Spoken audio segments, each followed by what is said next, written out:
Bonsoir à tous et bienvenue dans l'invité du jour. Ce soir, à l'occasion de la Semaine internationale des peuples, retour sur la consultation des Toulousains concernant le droit de vote des étrangers. Les Toulousains pourront en effet se rendre à partir de mercredi dans différents lieux de la Ville Rose pour donner leur avis concernant le droit de vote et d'éligibilité des étrangers aux élections locales. Cécile Toutoum, présidente de la commission accès aux droits du Cotre, nous explique les raisons de ce référendum. Ça s'est imposé de fait, effectivement, quand il y a eu la mise en place du Conseil toulousain des résidents étrangers, parce que finalement, les étrangers ne sont pas représentés dans des instances de décision. Souvent, les décisions sont prises à leur place. Et aussi, ça permet aux étrangers de se prendre en charge sur la problématique de leur statut dans l'état d'accueil. Nous avons effectivement eu des expériences dans d'autres villes d'Europe, telles que l'Irlande, telles que l'Angleterre, telles que la Suisse, où les étrangers sont élus et votent dans les élections locales. Donc effectivement, ça inspire, parce qu'effectivement, le droit de vote permet de faire bouger les lignes politiques. Non, pas du tout. Les votes sont à l'image de ce qui se passe sur le plan national. Un étranger n'est pas plus de gauche ou de droite ou du centre qu'un autre citoyen du monde. Effectivement, ils sont dans la culture du pays de résidence. Ils ont les mêmes aspirations, avec les mêmes orientations. Ils ne sont pas plus différents. Je pense que les réfractaires au droit de vote des étrangers, c'est parce qu'effectivement, ils pensent que les résidents étrangers voteront plus sur un bord qu'un autre. Ce n'est pas vrai. Vous imaginez bien qu'on va donner l'exemple d'un citoyen sénégalais. On parle de tirailleurs sénégalais, donc il a une histoire coloniale avec la France. Il partage la même langue. Il est installé par exemple sur le territoire depuis 40 ans. À lui, on ne lui donne pas le droit de vote. Il travaille, il participe à la démocratie locale.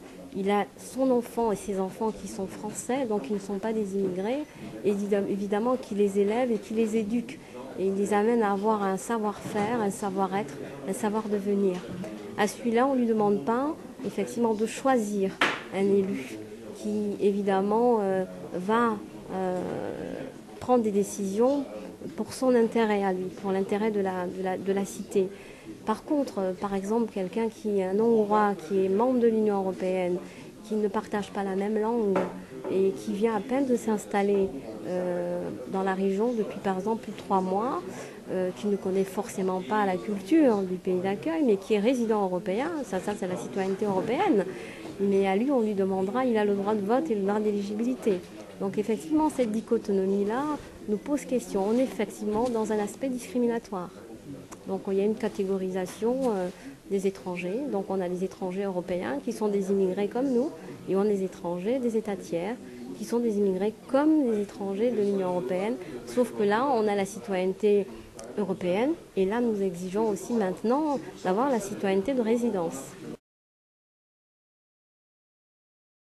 La France n'est pas prête à ça parce qu'effectivement, dans l'inconscient collectif, les discours politiques font croire que. Je pense que le citoyen français est assez intelligent pour faire la différence entre les élections locales et les élections nationales. Effectivement, dans la nation, l'élection d'un président, c'est de la souveraineté. Ça relève effectivement de la compétence des nationaux de choisir leur président. Dans les élections locales, les étrangers sont des citoyens à l'exception de l'élection et de vote sur le plan local. Là, il y a effectivement une sensibilisation à avoir, une éducation à faire aux citoyens de l'état d'accueil pour comprendre la différence. Être citoyen, c'est participer à la vie politique, c'est payer des impôts, c'est être élu dans toutes les instances. Donc sur le plan local, on participe, il n'y a pas de raison qu'on n'ait pas le droit de vote. Si on accorde ça aux résidents étrangers européens, il n'y a pas de raison que ça ne se fasse pas pour les résidents étrangers des États tiers. Vous avez déjà des étudiants étrangers qui apportent un rayonnement à la France. Vous n'avez qu'à aller dans les laboratoires des universités, vous allez voir des chercheurs de nationalité étrangère, des médecins qui sont des grands professeurs dans les hôpitaux à Toulouse. Effectivement, sur le plan de la santé, sur le plan de l'évolution, sur le plan de la technologie, on a des étrangers qui participent justement à un rayonnement de la cité. Après, sur le débat politique, vous avez mon exemple. Vous avez le premier adjoint au maire, enfin l'adjoint à maire chargé de la diversité, M. Makengo, qui est issu de l'immigration.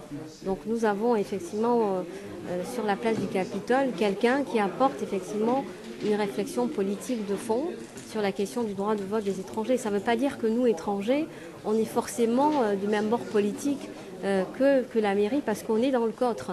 Nous, on est dans le débat de fond de se dire, aujourd'hui, nous sommes citoyens de cette ville, nous devons effectivement faire évoluer les choses parce que nous représentons aussi l'image de la France. L'image de la France, c'est pas seulement le football, où il y a blanc, beurre.